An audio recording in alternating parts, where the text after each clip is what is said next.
Radio Televisyen Brunei sedang melaksanakan kajian penonton 2016. Orang ramai adalah dialu-alukan untuk menyertai kaji selidik ini. Responden yang menjawab soalan kaji selidik dengan lengkap akan berpeluang untuk memenangi hadiah yang menarik.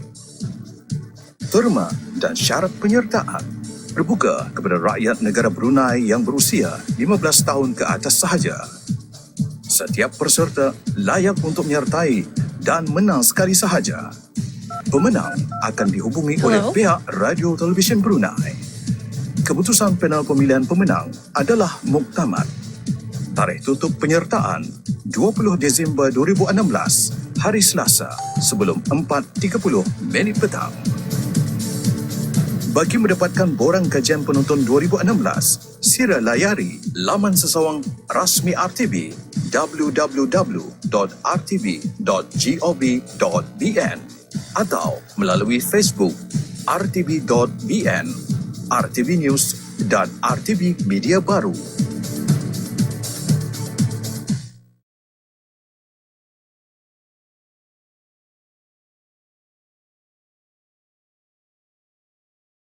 Penglibatan golongan belia dalam kerja-kerja berkebajikan adalah amat diperlukan. Bukan sahaja untuk kepentingan masing-masing, malahan juga untuk kepentingan bersama seluruh warga di rantau ini. Belia adalah penggerak dan pemangkin serba mampu untuk melakukan apa jua yang terbaik bagi bangsanya. Kerana itu, kelebihan yang ada ini perlulah dibuktikan oleh para belia.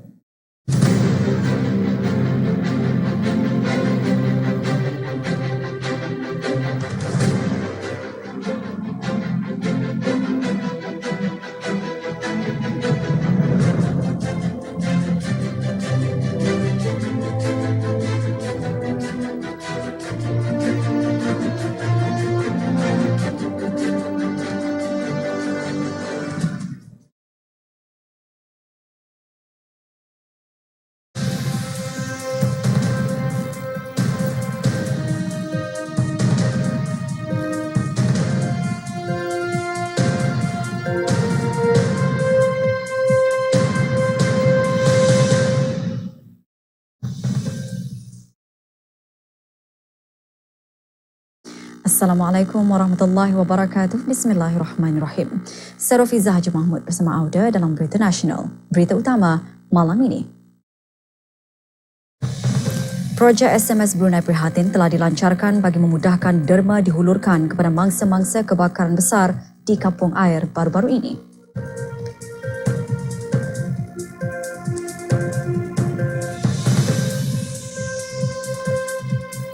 Gerakan mencari mangsa yang dipercayai dibaham oleh buaya berjaya menemui jasad mangsa tidak jauh dari tempat kejadian. Orang ramai boleh menghulurkan derma bagi membantu mangsa-mangsa kebakaran di Kampung Pandai Besi dan Kampung Lorong Dalam dengan lebih mudah melalui teknologi di hujung jari. Kerana itu, projek SMS Brunei Prihatin dilancarkan petang tadi untuk tabung amal mangsa kebakaran Kampung Pandai Besi dan Lorong Dalam. Pelancaran hari ini adalah susulan pembentukan tabung amal mangsa kebakaran berkenaan awal minggu ini. Pelancarannya disempurnakan oleh Yang Berhormat Pihin Orang Kaya Seri Kerna Datuk Seri Setia, Dr. Haji Awang Abu Bakar bin Haji Apong, Menteri Hal Ehwal Dalam Negeri, dan Yang Berhormat Pihin Datuk Laila Raja, Major Jeneral Bersara Datuk Paduka Seri Haji Awang Halbi bin Haji Muhammad Yusof, Menteri Kebudayaan Belia dan Sukan. Projek SMS Brunei Prihatin ini merupakan usaha kerjasama antara Kementerian Hal Ehwal Dalam Negeri, Kementerian Kebudayaan Belia dan Sukan, Jabatan Radio Televisyen Brunei, Syarikat DST dan Syarikat Progresif Selular Sendirian Berhad. Kebakaran besar di kampung air minggu lalu itu meranapkan lebih 20 buah rumah. Kutipan derma bagi tabung amal mangsa kebakaran Kampung Pandai Besi dan Lurung Dalam melalui SMS bermula hari ini sehingga 31 Januari tahun depan.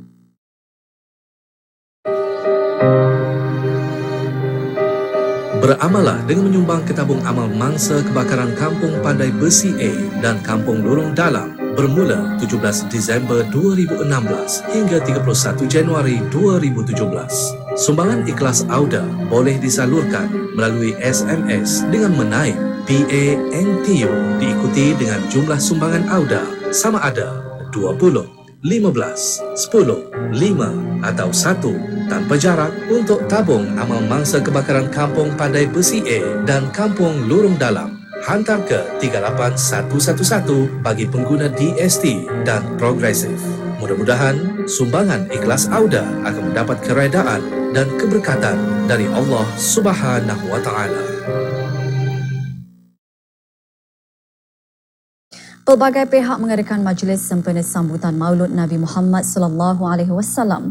Jabatan Perdana Menteri dan jabatan-jabatan di bawahnya menganjurkan majlis umpamanya petang tadi yang diisi dengan ceramah khas. Intipati ceramah mengetengahkan Rasulullah sallallahu alaihi wasallam sebagai rujukan yang terbaik untuk dicontohi sebagai pemimpin yang berwawasan. Islam dapat berkau dengan orang Yahudi.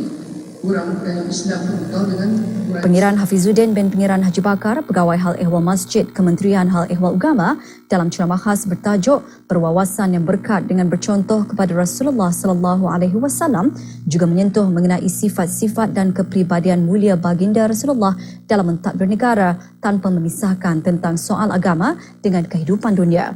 Antara yang hadir yang berhormat Pihin Orang Kaya Laila Setia, Datuk Seri Setia Awang Haji Abdul Rahman bin Haji Ibrahim, Pemangku Menteri Kewangan, yang berhormat Datin Seri Paduka Haji Hayati binti Pihin Orang Kaya Shah Bandar, Datuk Seri Paduka Haji Muhammad Saleh, Peguam Negara, Datuk Paduka Awang Haji Muhammad Roslan bin Haji Muhammad Daud, Pemangku Menteri Tenaga dan Perindustrian di Jabatan Perdana Menteri, dan Datuk Paduka Awang Haji Hamdan bin Haji Abu Bakar, Timbalan Menteri di Jabatan Perdana Menteri. Pejabat Peguam Negara juga mengadakan ceramah khas sempena majlis sambutan Maulidur Rasul. Ceramah menekankan tentang akhlak Rasulullah sallallahu alaihi wasallam yang agung dan menjadi contoh yang patut diikuti untuk mencapai kejayaan dan keredaan Allah Subhanahu wa taala di dunia dan juga di akhirat kelak. Ceramah bertajuk Berwawasan yang berkat dengan bercontoh kepada Rasulullah sallallahu alaihi wasallam disampaikan oleh Awang Haji Abdul Rahman bin Haji Ajak, seorang penceramah undangan. Katanya Rasulullah sallallahu alaihi wasallam merupakan contoh teladan dalam pelbagai aspek, antaranya menjadi pemimpin yang berwibawa dan panglima perang yang hebat. Antara yang hadir di majlis ini yang berhormat Datin Seri Paduka Haji Hayati binti Pihin Orang Kaya Shah Bandar, Datuk Seri Paduka Haji Muhammad Saleh, Peguam Negara. Majlis bertujuan untuk mengambil pengajaran dan iktibar daripada sirah Rasulullah sallallahu alaihi wasallam sebagai panduan cara hidup seharian. Kementerian Pendidikan juga mengadakan majlis sambutan Maulidur Rasul di Dewan Utama Bangunan Kementerian berkenaan. Majlis diserikan dengan ceramah khas. Ceramah antara lain mengongsikan mengenai dua perkara penting yang ditinggalkan oleh Nabi Muhammad sallallahu alaihi wasallam kepada umat Islam di dunia sebagai pegangan hidup, iaitu kitab suci Al-Quran dan juga sunnah baginda. Dalam mencapai wawasan Brunei 2035, negara telah membudayakan pembacaan Al-Quran untuk menjadikan Brunei Darussalam sebuah negara zikir. Tetapi kalau kita ini cuma hanya memikirkan, ianya hanya setakat wawasan sahaja, adakah kita diperlukan? Ceramah khas disampaikan oleh Awang Hisham bin Ismail, penceramah undangan dari Pusat Dakwah Islamiah. Penceramah mengupas tentang pengajaran-pengajaran yang ditinggalkan oleh baginda Rasulullah supaya ianya dapat dijadikan contoh oleh umat Islam. Hadir Pengiran Datuk Paduka Haji Bahrum bin Pengiran Haji Bahar, Pemangku Menteri Pendidikan.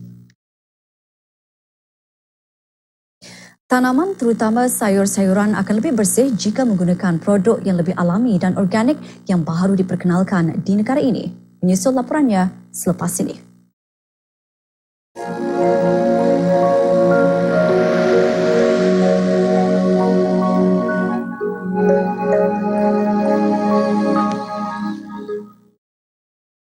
Para pengusaha tanaman di negara ini berpeluang untuk menggunakan produk yang lebih alami dan organik yang kurang mengandungi bahan kimia atau langsung tanpa kimia. Produk dari Jepun itu dikenali sebagai Cyanonem, Green Cyanonem yang berfaedah bagi tanam-tanaman, kolam ikan dan sisa buangan. Pelancaran produk Cyanonem Green disempurnakan oleh Dr. Haji Abdul Manaf bin Haji Matusin, Setiausaha Tetap Kementerian Sumber-Sumber Utama dan Pelancongan bersama Newas Ukoi, pengarah syarikat Cyanonem Green. Teknologi Bio-Cyanonem merupakan teknologi tanpa pencemaran dan pengurusan sisa buangan yang mesra alam, anti pencemaran dan tiada kesan sampingan. Plant were healthy, and the previous, for example, the vegetable will be healthy and healthy for our consumption as well. There's less chemical or can be a non-chemical at all. Kursus kefahaman solat jamak dan qasar mengukuhkan lagi pengetahuan tentang kewajipan melaksanakan ibadah solat setiap Muslim. Selain mengikuti kaedah teori dan praktikal solat jamak dan qasar, para peserta kursus juga dapat berinteraksi mengenai sebarang kemusykilan tentang solat berkenaan. Kursus yang berakhir petang tadi dihadiri oleh hampir 40 orang belia berwakili 8 buah masjid di daerah Brunei dan Muara. Penyampaian sijil disempurnakan oleh Awang Haji Amir Hisham bin Haji Masri, pemangku pengarah hal ehwal masjid. Pendedahan terhadap pelaksanaan kursus ini memberi manfaat kepada para belia.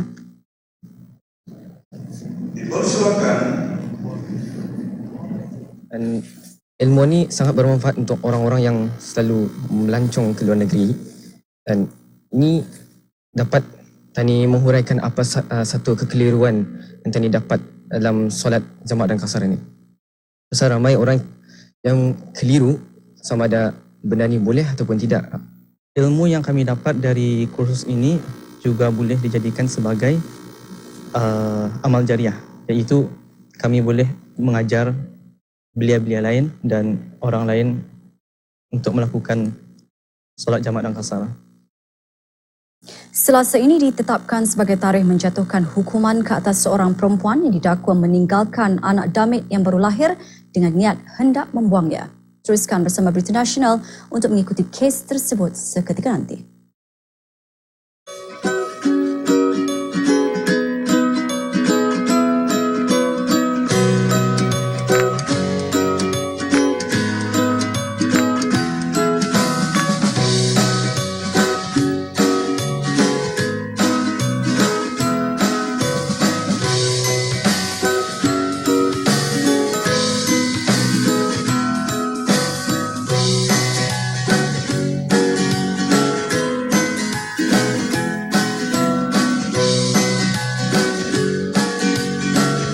There's no replacing the good feelings of talking to your loved ones.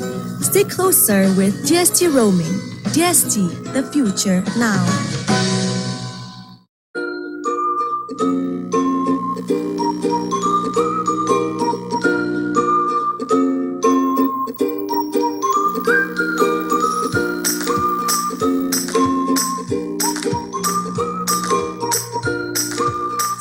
Peratus dibuat dari daun teh asli, bukan dari ekstrak seperti yang lain. Rasakan perbezaan teh hijau yang sebenar. Beralih ke Pouka, jenama nombor 1 di Singapura. Kunjungilah kedai-kedai dan sertai Pouka Bonanza hari ini. Wow! Wow! Wow! Welcome to Pizza Hut.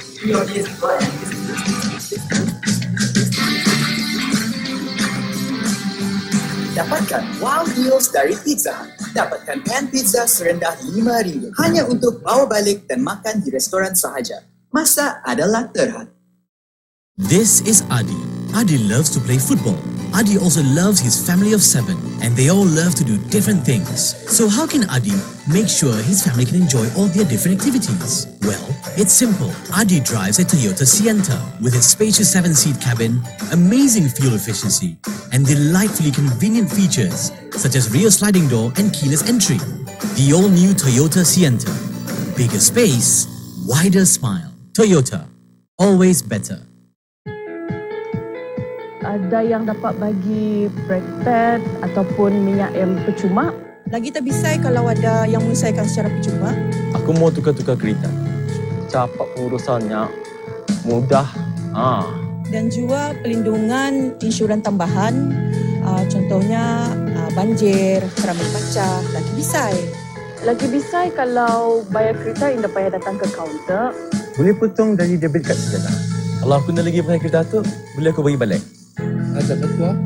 Entah, ada kali ya.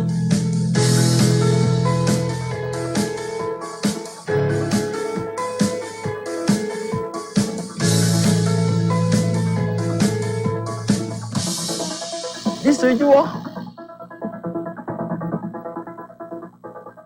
Selama 20 tahun, kami turut membantu membina negara.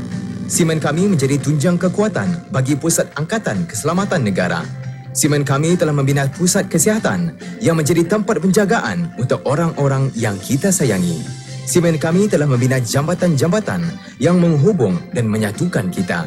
Simen kami telah menjadi asas pembinaan lapangan terbang yang membolehkan kita menerokai seluruh pelosok dunia. Simen kami telah membina sekolah-sekolah untuk generasi muda demi masa depan yang lebih cerah. Dan simen kami telah mendindingi rumah kediaman kita yang menempatkan segala kenangan milik kita. Di BHC, kami telah membina negara selama 20 tahun untuk hari ini dan generasi seterusnya.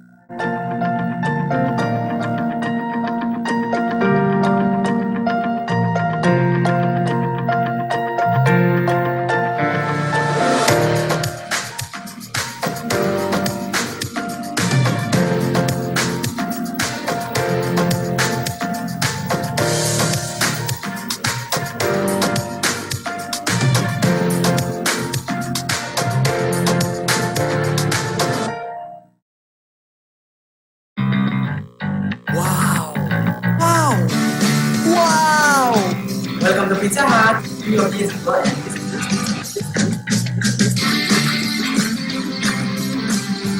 Dapatkan wow deals dari Pizza Hut. Dapatkan pan pizza serendah RM5 hanya untuk bawa balik dan makan di restoran sahaja.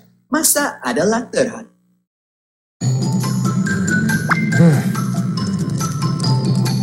Yes!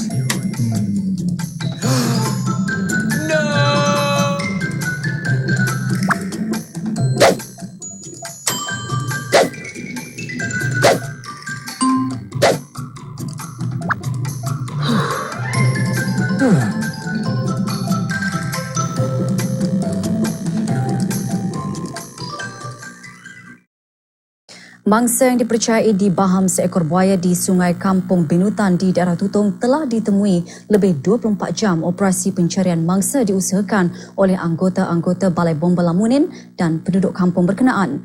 Menurut laporan pihak bomba dan penyelamat, jasad Hizam bin Kanah berumur 47 tahun ditemui pada pukul 9.35 pagi hari ini, kira-kira 15 meter daripada tempat kejadian. Sejurus selepas menerima laporan pagi kemarin, pasukan bomba dan penyelamat melancarkan gerakan mencari mangsa. Mangsa seorang pekerja di Jabatan Perhutanan Sungai Liang dilaporkan telah ditimpa musibah tersebut ketika hendak menyeberang sungai.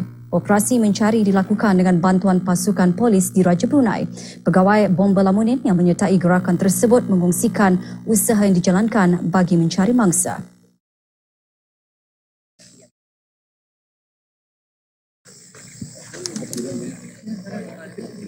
Jadi sebenarnya pihak kami juga turut mencari di tempat lokasi dengan cara maksud saya dengan cara berjalan dan mengikuti perahu orang kampung.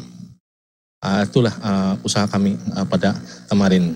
Lebih kurang jam 9.30 pagi dan 9.35 nampaknya mangsa dijumpai lebih kurang 15 meter daripada kejadian. Mangsa dalam keadaan tersangkut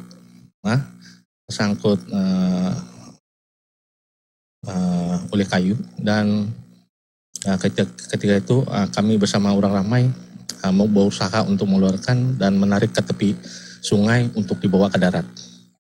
Sementara itu, keluarga mangsa Dayang Rusni binti Bicin menceritakan detik mangsa mengalami musibah diserang buaya.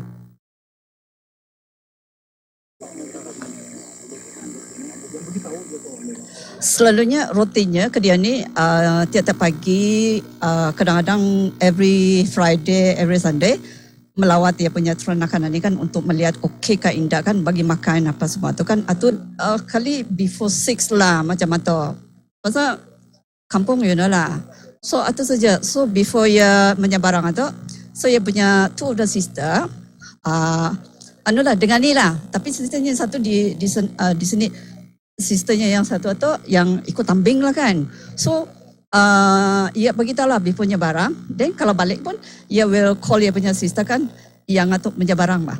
Because dorang tahu lah buaya ni memang ada di sana lah. So kalau apa-apa terjadi pun kalau nobody yang di sana kan susah juga kan. Jadi luckily endang rutin dorang macam tu. Sister nampak ia tu dilepas oleh Anuba. Tapi perawat tu memang sudah sampai ke pasir tu kan. Then ia mau berdiri tu, then terus dilepasnya dengan ikurnya kan. Then itulah terus gugur. So tidak ada lagi apa-apa kan dibuat. Sampai baru floating ia punya body kan. Itu yang dalam pukul 9 ni tadi lah. Seorang perempuan warga negara Indonesia berhadapan dengan hukuman penjara 7 tahun atau denda atau kedua-duanya sekali kerana kesalahan meninggalkan anak damit yang baru lahir dengan niat hendak membuangnya. Tertuduh Marsina berusia 21 tahun dihadapkan ke Mahkamah Perantaraan Bandar Seri Begawan bagi sebutan semula kes pagi tadi. Dalam sebutan semula kes tersebut, Marsina mengaku meninggalkan anak damit lelaki yang baru lahir dengan niat hendak membuangnya di sebuah rumah kosong di Jalan Tanjung Selasih, Rancangan Perumahan Negara Kampung Pancur Mengkubau pada 9 November lalu. Kes disiasat di bawah Bab 317 Kanun Hukuman Jenayah Penggal 22. Hakim Mahkamah Perantaraan menetapkan hari Selasa ini untuk menjatuhkan hukuman.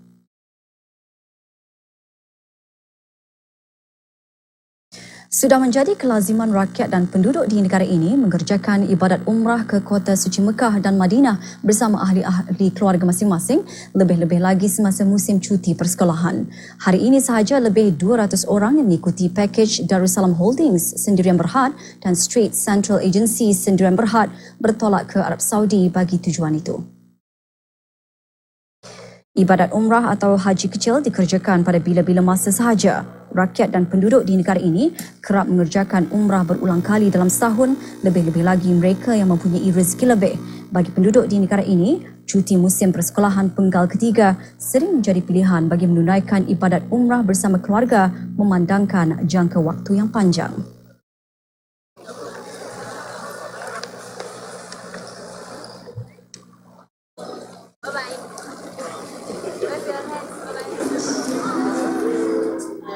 Sebabnya ia teganya adalah cuti panjang bulan 12 ni, cuti sekolah lah macam tu.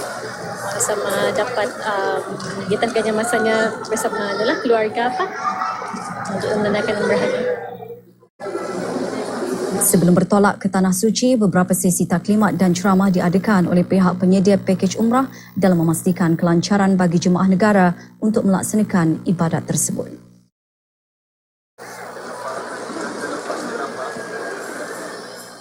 Pihak Darussalam telah pun mengadakan beberapa taklimat dan juga ceramah penghayatan ibadah umrah bagi memberi penghayatan kepada jemaah agar ada persediaan beberapa faktor yang penting iaitu fizikal, mental dan spiritual perlu ada di para jemaah. Okay, taklimat diberikan oleh imam, ustaz yang membagi macam nasihat apa semua sewaktu panduan. Itinerary dibagi semasa taklimat itu sebelum diorang masuk, segala name tag apa semua, baggage apa dibagi semua. Alhamdulillah bereslah. 15 buah keluarga di Mukim Labi, daerah Belait menerima bantuan berupa barang-barang keperluan makanan asasi daripada peserta program kepimpinan sukarelawan. Program tersebut yang dikendalikan di bawah projek Kami Peduli, Anjuran Jabatan Belia dan Sukan, bertujuan untuk memupuk rasa pemedulian dan sikap tidak camah mata dalam kalangan belia. Lebih 20 orang belia menyertai aktiviti program kepimpinan itu yang dihasratkan dapat melatih diri para belia dalam kerja-kerja kesukarelawan yang berbentuk kemasyarakatan. Selain bergiat aktif dengan melibatkan diri secara tidak langsung, program juga bertujuan bagi menjadikan para peserta lebih proaktif dan produktif. Ia juga sebagai daya tarikan untuk meyakinkan belia-belia yang lain untuk tampil lebih ramai dengan memberikan sumbangan walaupun dalam bentuk apa jua kemampuan, kepakaran dan kebolehan serta bakat yang dimiliki. Satu kampung, satu produk merupakan satu langkah positif bagi Jabatan Daerah bersama Majlis Perundingan Mukim dan Kampung untuk meningkatkan kesedaran dan bergiat aktif dalam mempromosi serta memberikan penghasilan kampung bagi mendapatkan pasaran yang lebih luas. Justru hasil produk keluaran beberapa buah Majlis Perundingan Kampung di negara ini semakin meningkat maju dan sering menjadi tumpuan lawatan pengunjung dari dalam dan luar negara. Pagi tadi, serombongan 79 orang Muslimah Balai Ibadat Kampung Mata-Mata dan ahli jawatan kuasa takmir Balai Ibadat Kampung Mata-Mata Gadong membuat lawatan ke beberapa Majlis Perundingan Kampung MPK di daerah Temburong. Rombongan berpeluang melihat secara lebih dekat kerja-kerja pemrosesan telur masin yang diusahakan oleh Majlis Perundingan Kampung Buni. Sejak mula diinisiatifkan pada 30 Oktober 2009, ia merupakan salah sebuah perusahaan kecil dan sederhana di kampung tersebut.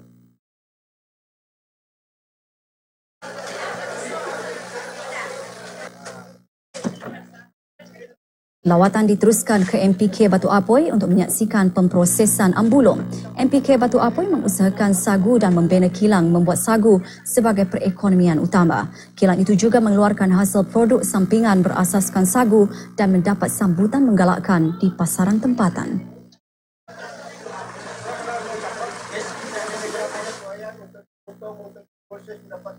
Selain untuk mengisi masa terluang semasa cuti persekolahan dengan aktiviti yang berfaedah, lawatan juga bertujuan memberi peluang kepada ahli rombongan untuk mengenali secara lebih dekat daerah Temburong sekaligus menyokong industri pelancongan di negara ini.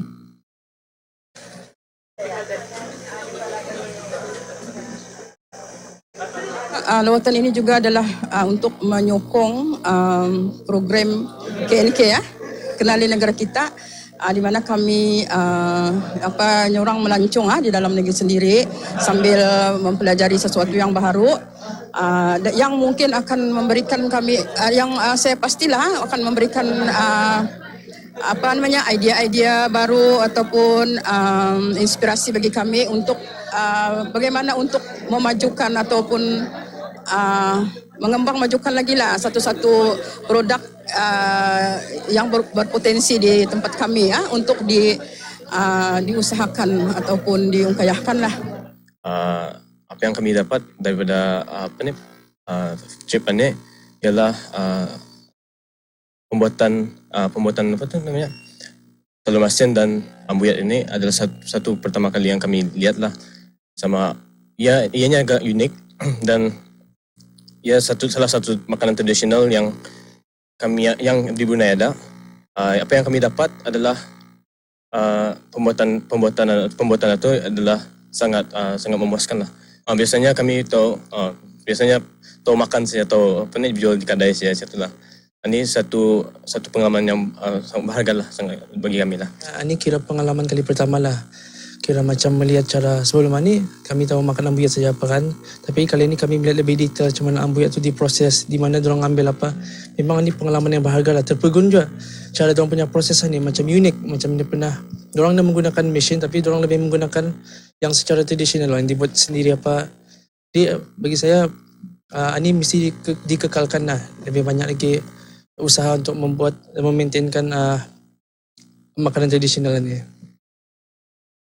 7 ahli keluarga mangsa kebakaran di Kampung Sungai Tanit di daerah Temburong terus mendapat perhatian pelbagai pihak di negara ini. Rumah kediaman mereka ranap dalam kejadian berkenaan. Pagi tadi, Awang Muhammad bin Haji Tahir, Ketua Keluarga Mangsa, menerima sumbangan berupa barangan asasi dan wang tunai daripada rombongan Muslimah Balai Ibadat Kampung Mata-Mata Gadong. Sumbangan itu dihasrat dapat menolong meringankan beban mangsa yang kehilangan harta benda berikutan musibah tersebut.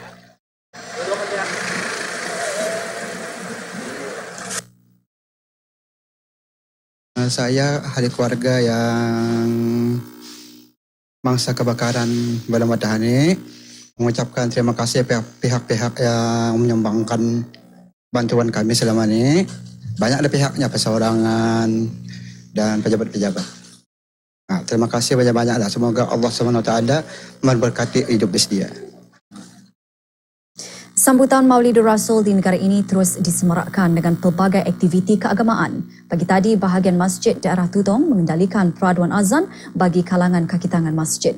Majlis yang berlangsung di Masjid Kampung Bang Dalam Lamunin itu merupakan salah satu usaha bagi meningkatkan mutu laungan azan. Anna Muhammadan Rasulullah.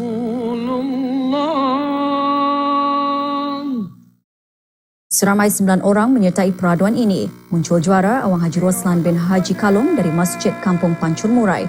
Di tempat kedua pula diraih oleh Muhammad Syahrum bin Haji Sabtu dari Masjid Pengiran Muda Abdul Wakil Kiudang, dan tempat ketiga dimenangi oleh Awang Abang Hazman bin Abang Haji Taha dari Masjid Pengiran Anak Isteri Pengiran Anak Sarah Kampung Sungai Kelukus. Penyampaian sijil disempurnakan oleh Awang Haji Masri bin Haji Muhammad, pemangku penolong Ketua Pegawai Ugama Daerah Tutong. Peraduan antara lain bertujuan bagi mengimarahkan masjid di samping menggalakkan dan meningkatkan kemahiran serta mencungkil bakat-bakat para peserta.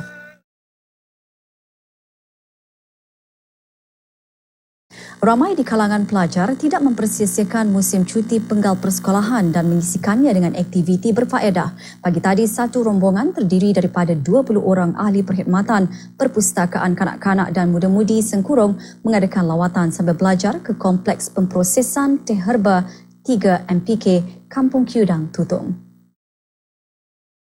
Semasa lawatan, rombongan diberi penerangan ringkas mengenai perusahaan Teh Herba 3 MPK oleh Haji Amran bin Haji Johari, pengusaha Teh Herba berkenaan. Selain daripada dapat membuka minda, lawatan bertujuan untuk memberikan peluang para peserta menimba ilmu dan pengalaman dalam bidang industri kecil-kecilan yang diungkahkan oleh masyarakat tempatan melalui penghasilan satu kampung satu produk.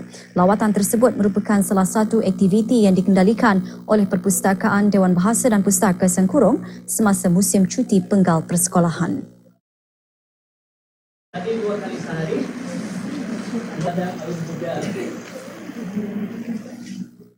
Lawatan ini dibuat daripada Dewan Bahasa Sengkurong. Jadi aktiviti cuti sekolah, sempena cuti sekolah ini untuk memenuhi masa untuk anak-anak lah. Jadi peluang bagi lawatan ini kami serba sedikit mengenali apa yang ada di Brunei, untuk mengenali bahan yang diperbuat lokal sendiri, untuk memberi pengetahuan pada anak-anak sendirilah. Pendapat saya sangat bagus untuk menaikkan taraf lokal produk. Jadi anak-anak kita ni yang Indah Toto sepatutnya untuk support lagi lokal produk ni lah. Mengenali yang kita ni memang mampu untuk membuat lokal produk sendiri. Di masa cuti sekolah ni, ia peluang yang paling penting lah. Ini pertama kali aku datang ke Kampung Kiudang dan kami dapat lihat proses Teh Herba. Aktiviti ini sangat bagus dan menyeronokkan. One of this activity is lawatan. Come here, Kampung Kiudang.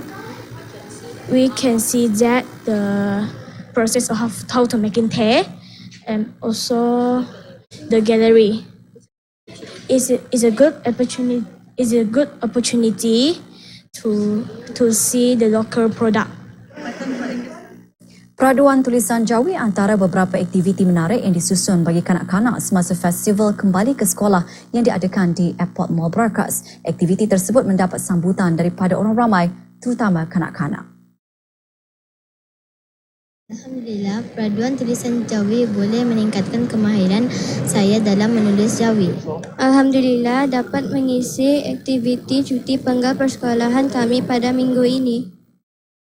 Menurut pihak penganjur, peraduan tulisan Jawi bukan sahaja dapat mengisi musim cuti para pelajar, bahkan sebagai langkah awal sebelum bermulanya sesi persekolahan 2017. Melalui peraduan tersebut, ia dapat mendedahkan kanak-kanak dengan keindahan dan keunikan tulisan Jawi.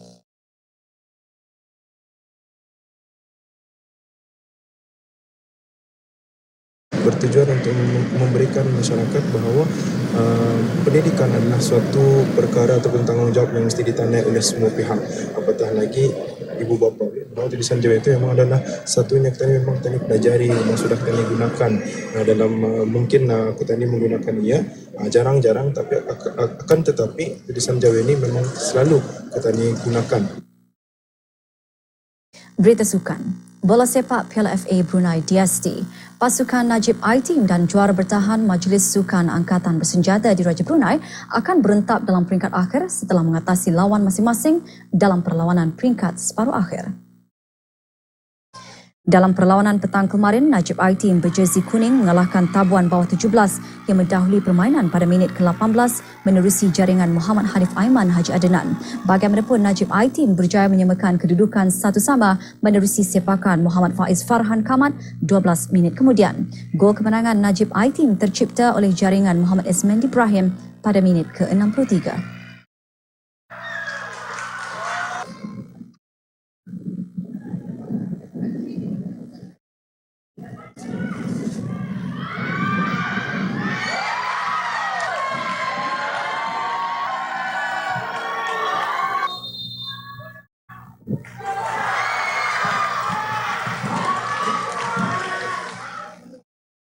Dalam satu lagi perlawanan, Majlis Sukan ABDB menewaskan Indo SC 1-0. Gol tunggal perlawanan itu ditanduk masuk oleh Muhammad Baharin Hamidun 7 minit sebelum separuh masa kedua berakhir. Kemenangan 1-0 itu sudah cukup bagi Majlis Sukan ABDB mara ke peringkat akhir untuk bertemu Najib I-Team.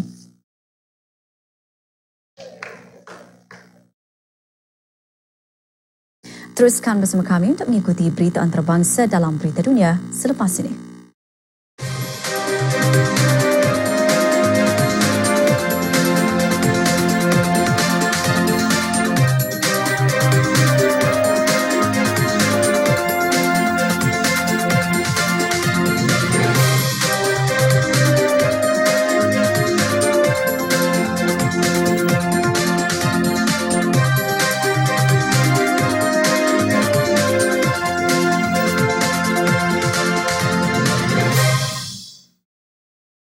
Bertemu kembali bersama saya Rafiza Haji Mahmud. Berita utama dunia malam ini.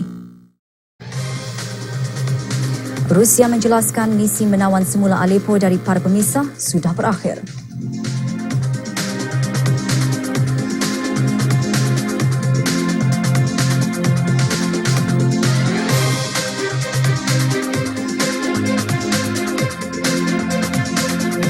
Perdana Menteri Itali memenangi undian keyakinan dalam Majlis Tertinggi Senat yang membenarkan kerajaan gabungannya menerajui negara.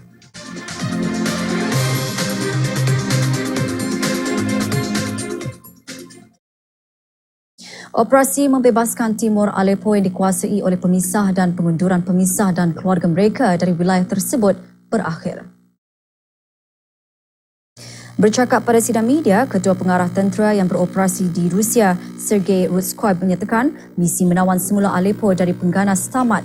Menurut Tuan Rutskoy, proses membebaskan daerah-daerah di Timur Aleppo di mana lebih 3,400 pemisah berpendirian sederhana memilih untuk menyerah diri dengan 3,056 diampunkan sementara yang lain sedang disoal siasat. Semasa operasi, lebih 108,000 orang awam dipindahkan keluar dari bandar tersebut dan ditempatkan di kawasan-kawasan yang disediakan. Tuan Rutskoy juga menolak dakwaan beberapa kali oleh ahli politik barat yang menyatakan sebahagian besar orang awam yang cedera berada di jalan-jalan raya semasa operasi terbabit dan beribu-ribu orang awam masih bersembunyi. Katanya lebih 7,000 orang awam kembali ke kediaman masing-masing dan kerajaan setempat memulakan kerja-kerja membangun semula bandar berkenaan dengan beberapa kawasan menerima bekalan air dan elektrik. Народного комитета Красного Креста. Но никаких трупов там не обнаружили. Кроме того, на весь мир в реальном масштабе времени шла трансляция беспилотных летательных аппаратов. Наши люди работают Sementara itu, Perancis dan Jerman menegaskan satu mesyuarat tergempar dari Majlis Keselamatan untuk mempertimbangkan situasi di Aleppo, Syria. Berucap di luar Majlis Keselamatan, Duta Perancis ke PBB, Francois Delattre berkata, jika perjanjian mengenai pemindahan penduduk dan penghantaran bantuan tidak dapat dicapai, Perancis dan rakannya akan meminta satu sesi khas tergempar dari 193 anggota Perhimpunan Agung. Dalam sidang media di Rumah Putih, Presiden Amerika Syarikat Barack Obama berkata, dunia bersatu dalam perang di Aleppo, Syria. Tambahnya, kerajaan Presiden Assad dan sekutunya Rusia dan Iran bertanggungjawab ke atas perang di Syria. Tuan Obama menyatakan perlunya Majlis Keselamatan PBB memastikan pemindahan para penduduk di Aleppo melalui koridor selamat dan diselaraskan oleh pemerhati antarabangsa. Entire neighborhoods reduced to rubble and dust. There are continuing reports of civilians being executed. Menurut Tuan Obama, ketiga-tiga negara bersekutu itu perlu dipersalahkan di atas pertumpahan berdarah dan bencana kemanusiaan di Aleppo. Rusia, sekutu utama Syria yang membantu tentera Presiden Bashar al-Assad melalui ketenteraan menggunakan 6 kuasa pembatal terhadap resolusi Majlis Keselamatan mengenai Syria sejak konflik di sana bermula pada tahun 2011. We all know what needs to happen. There needs to be an impartial international observer force in Aleppo that can help coordinate an orderly evacuation through safe corridors. There has to be full access for Perdana Menteri Itali Paolo Gentiloni memenangi undian yakin dalam Majlis Tertinggi Senat yang membenarkan kerajaan gabungannya menerajui negara. Bekas Perdana Menteri Itali Matteo Renzi meletak jawatan minggu lalu selepas kalah dalam pungutan suara reformasi perlembagaan yang dicadangkannya. Untuk meredakan pergolakan politik negara itu, ketua negara tersebut mengarahkan Gentiloni untuk membentuk kabinet baharu. Tuan Gentiloni melantik semula semua bekas menteri pemimpin Renzi dan memenangi undian keyakinan awal dalam Majlis Rendah Parlimen pada awal minggu ini. Pentadbiran Tuan Gentiloni mungkin hanya bertahan selama beberapa bulan ketika para pemimpin parti mendesak untuk mengadakan pilihan raya pada awal tahun 2017.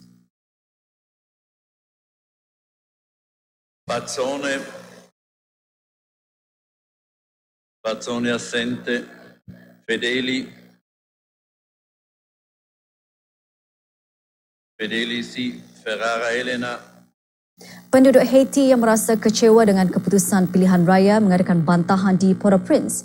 Para pembantah tidak berpuas hati dengan keputusan undian yang mengisytiharkan pengeksport pisang Jovenel Moïse yang akan menjadi presiden negara itu. Menurut kepada keputusan rasmi, Moïse yang merupakan calon bekas parti Bald Heads memenangi undian 55.67% dalam pilihan raya pada 20 November lalu. Para pembantah menyeru bagi penahanan Jovenel Moïse dan membakar berus ketika mereka berarak melalui bandar negara itu. Antara pembantah ialah pesaingnya Moïse Jean Charles yang mendakwa elit ekonomi negara itu membebani presiden.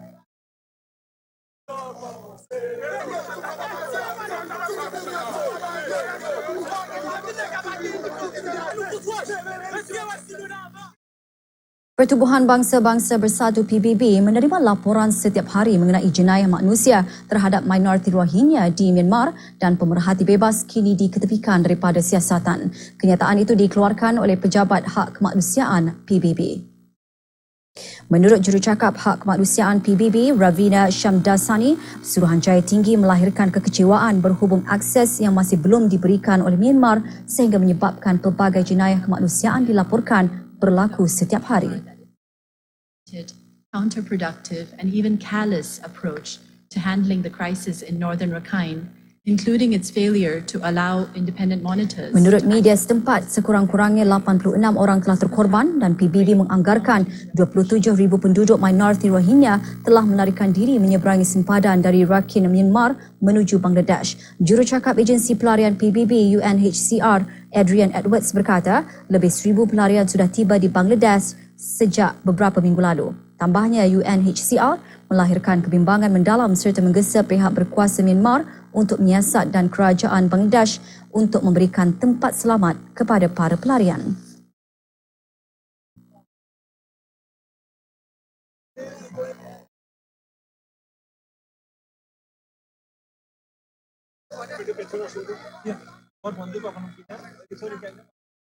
Dalam perkembangan lain, Majlis Keselamatan PBB melanjutkan operasi tentera pengaman di Sudan Selatan.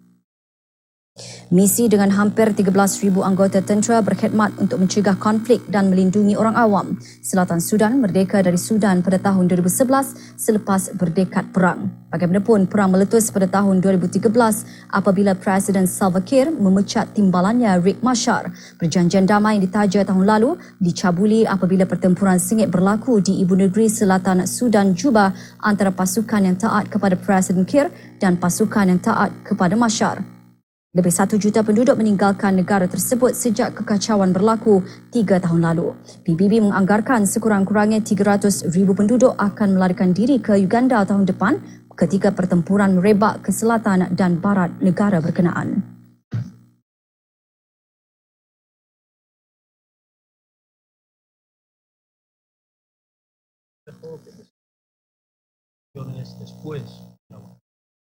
So the work of UNMISS matters.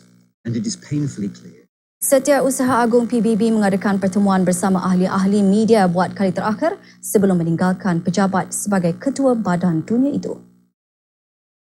Tuan Ban Ki-moon membuat sidang media tahunan terakhir beliau dengan memberikan kenyataan dan menjawab pertanyaan. Penggal kedua selama 5 tahun beliau mansuh pada hujung bulan ini dan beliau akan diganti oleh mantan Perdana Menteri Portugal Antonio Guterres pada Januari depan. Opening remarks, and then we will take some questions. Sir.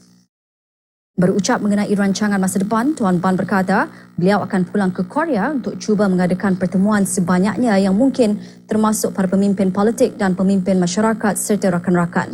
Tambahnya, beliau akan mempertimbangkan secara serius apa yang mampu dilakukan buat negaranya Korea. Back to Korea, then I'll try to meet as many people as Dalam pada itu, possible. Setiausaha Agung PBB menyatakan Pakatan Paris mengenai perubahan iklim merupakan pencapaian paling penting buat beliau. Walau bagaimanapun, Tuan Ban memberi amaran bahawa terdapat banyak isu yang masih belum diselesaikan, kebanyakannya mengenai Syria. Menurutnya, krisis Syria yang kini memasuki tahun ke-6 dan situasi di Yemen, Sudan Selatan, Republik Afrika Tengah dan Mali menunjukkan kurangnya perpaduan global. Tambahnya lagi, ketenteraan bukanlah penyelesaian terhadap isu-isu tersebut dan hanya penyelesaian politik yang inklusif mampu membawa satu penyelesaian mampan terhadap isu-isu berkenaan. All the tendency is that once violence and conflict happen, they do not know. Ikuti berita antarabangsa selanjutnya dalam Berita Dunia selepas ini. We're celebrating 50 golden years of uniting 10 magnificent nations where over 650 million hearts beat. We stand together for one vision, one community, one ASEAN.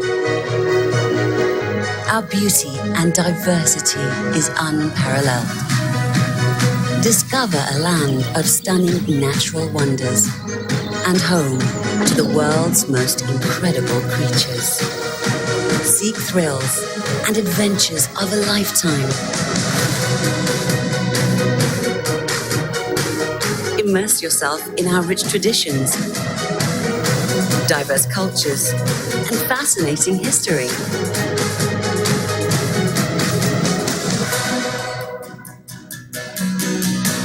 Feel the warmth of people with hearts of gold. Indulge in exquisite cuisines and fresh flavors.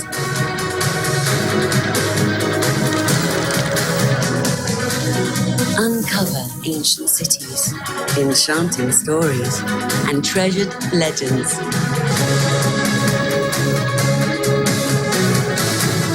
Witness history in the making. Marvel at vibrant cities, towering skyscrapers, and rapid transportation. Embrace the moment and make memories that will last forever.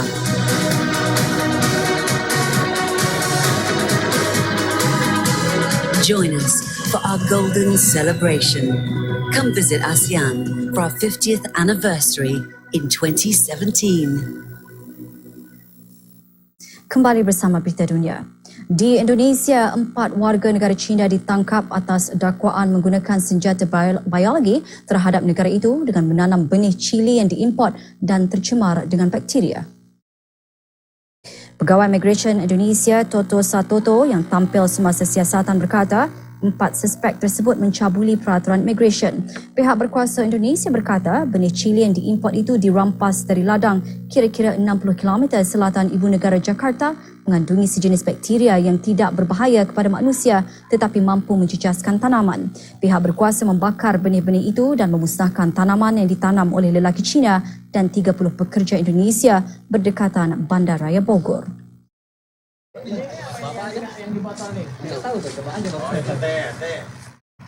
Kalau ini teh Pak, kalau nggak salah ini teh Pak. Ya coba Pak aja Bapak periksa.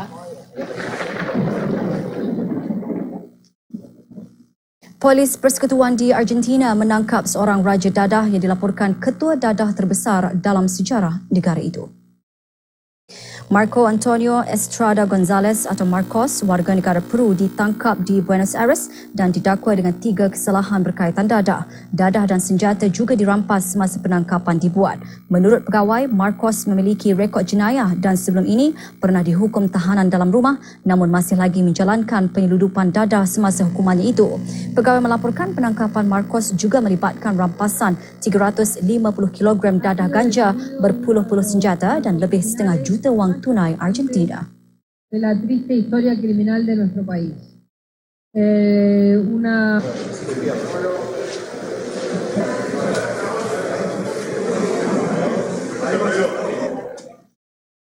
Seorang warga Spanyol dan 2 warga Peru yang membawa 25 ekor burung eksotik atau luar biasa dalam beg pakaian ditahan di Peru 5. Menurut Perkhidmatan Kehidupan Liar dan Hutan Kebangsaan Peru, ketiga-tiga mereka merancang untuk memasarkan burung-burung terbabit ke Eropah. Ketiga mereka mencetuskan kesangsian para pegawai ketika merasa gelisah semasa melalui bahagian keselamatan lapangan terbang.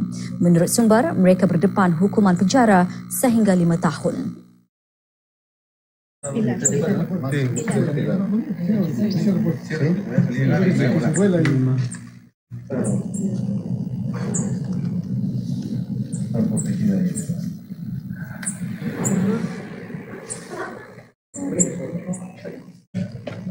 Kerajaan di Bandaraya Beijing, China mengeluarkan amaran merah disebabkan paras pencemaran udara yang tinggi sejak 5 hari lalu. Amaran merah di Bandaraya Beijing adalah yang pertama seumpamanya sejak tahun lalu. Kabus tebal pada minggu ini berikutan pencemaran udara yang tinggi di Beijing dan bandaraya berdekatan seperti Tianjin dan wilayah Hebei, Shandong dan Henan. Indeks kualiti udara AQI di Beijing pada hari Jumaat tidak mencapai di atas 160. Ketika ini, amaran merah dikeluarkan apabila AQI diramal melebihi 200, paras di mana udara dikatakan tidak sihat. Sejak kemarin, pihak berkuasa alam sekitar menasihatkan 23 bandaraya di utara mengeluarkan amaran merah iaitu amaran pencemaran udara paling tinggi. Langkah perlindungan alam sekitar yang baru berkuat kuasa pada hari Khamis antaranya menyelaraskan sistem amaran di Beijing dengan bandaraya di Tianjin dan Hebei. Sekolah-sekolah diberi kelonggaran bagi penutupan sementara mengikut keperluan ibu bapa murid atau penuntut. Syarikat-syarikat juga menimbangkan bagi para pekerja balik lebih awal. Beberapa projek pembinaan yang tidak penting juga dihentikan sementara.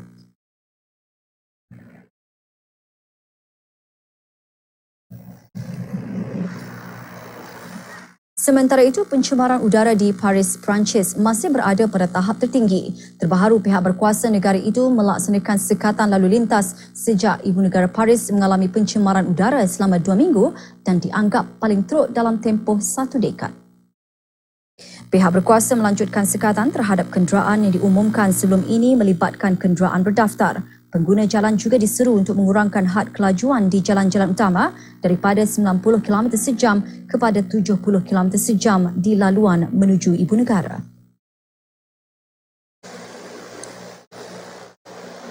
Perkhidmatan metro juga diberikan percuma kepada semua pengguna ketika cuaca sejuk dan angin rendah menghalang pergerakan gas toksik di ibu negara Perancis menyebabkan tahap pencemaran meningkat. Sebagai langkah utama, Paris meningkatkan usaha menangani pencemaran dengan melarang penggunaan kenderaan lama dari tengah bandaraya.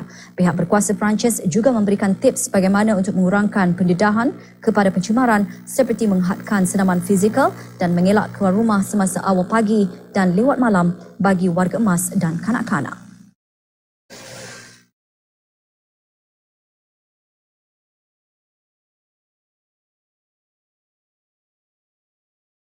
Koleksi batu permata yang tidak ternilai termasuk berlian merah jambu Juliet 30 karat dipamerkan di Museum Sejarah Los Angeles, Amerika Syarikat. Pameran bertajuk Diamonds Rare Brilliance menonjolkan batu-batu permata yang jarang ditemui dan bagaimana cahaya dan ilmu kimia bergabung memberikan batu permata warna yang unik.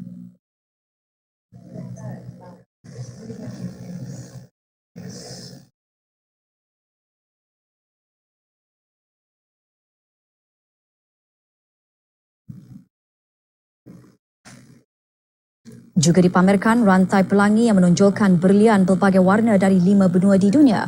Pada bulan November lalu, batu berlian 15.38 karat berbentuk buah pear merah jambu mencecah lebih $31 juta dalam lelong di Geneva. Pameran ini akan diadakan sehingga 19 Mac tahun depan.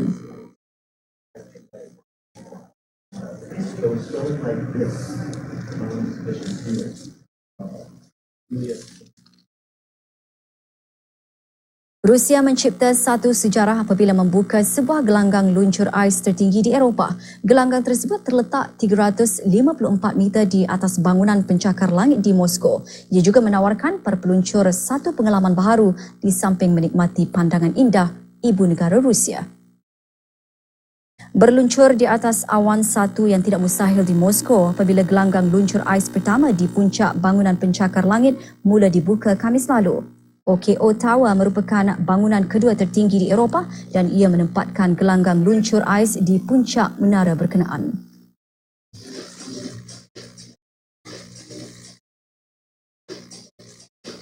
Gelanggang ais ini dikelilingi oleh kedai-kedai makan yang menurut penganjur akan membolehkan para peluncur untuk menggabungkan sukan dengan permakanan seimbang. Bagaimanapun, berluncur di atas menara tidaklah murah. Satu tiket berharga $50 tanpa keistimewaan dan $80 bagi set berluncur termasuk makanan.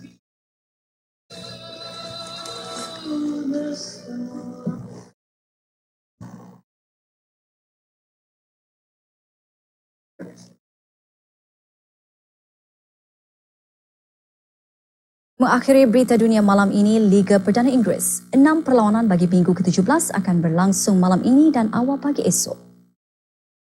Crystal Palace akan melayani kunjungan pendahulu Liga Chelsea. Swansea City pula akan bertandang ke Middlesbrough. Stoke City akan menentang Leicester City. Sunderland akan bertemu Watford. West Ham akan menerima kunjungan Hull City dan awal pagi esok West Brom akan menentang Manchester United. Akhir sekali renungkan sabda Rasulullah sallallahu alaihi wasallam yang diriwayatkan oleh Al-Bukhari dan Muslim mengenai sedekah yang baik. Sedekah yang terbaik adalah yang berlebihan daripada keperluan dan mulakanlah dengan orang yang di bawah tanggungan engkau.